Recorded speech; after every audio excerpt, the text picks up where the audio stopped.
The reason that businesses should include people with disabilities is, first of all, it's a very large untapped marketplace. So we're talking about a workforce of well over 470,000 young people today, graduates over the past 5 years who haven't even worked a single day. There are so many business benefits to being an inclusive employer. It's what we call the economic case for inclusion. By building capacity with people with disabilities, you will have a more safe, more innovative, more productive, and you will workforce, and you will have less turnover. And of course, all of these things have a cost associated with them. So by building capacity in your workplace for people with disabilities in meaningful and competitively paid employment, you're actually improving your bottom line. The value to the bottom line in any business when we talk about inclusion is based on the economic case. A more safe workplace. People with disabilities tend to be less of a risk taker. People who are deaf, for example, are more aware of their surroundings. And so companies that build capacity with workers with disabilities tend to have a higher safety ranking. And of course, there's a cost associated with that.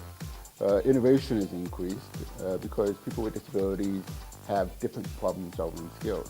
And it's different problem-solving skills rather than outright brilliance that actually brings innovation to the workforce.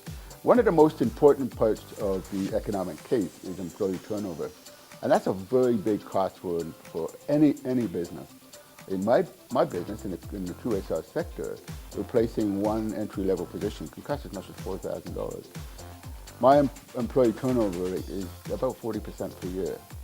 You might think that's fairly high, but the sector itself, as an average, is looking at 100 to 125%.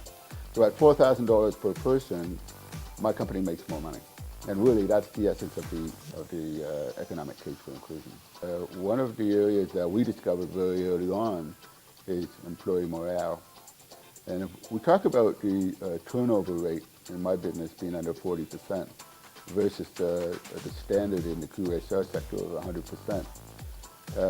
46 employees with a disability today out of a workforce of 250, and none of those 46 left last year, which is great. But if you look at my 200 employees who don't have a disability, their turnover rate last year was only 55%. That's still half of the norm.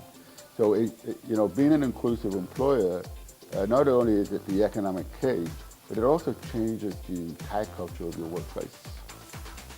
So one of the added benefits of being an inclusive employer is first of all, you're hiring from the fabric of your community, and customers expect that. So when customers walk into a retail outlet and they see that you've hired people with disabilities, they want to come in and spend money in your location rather than going down the street and spending money elsewhere. One of the things we need to realize, and most Canadians don't know this, is that although 15% of Canadians have a disability, 53% are actually affected by disability. They either have one or they have a close family member who has one. Now, in my business, I have 14,000 customers a day. 7,000 of them are directly affected by disability. So they want to spend their hard-earned dollars in a retail outlet that supports those members of the community.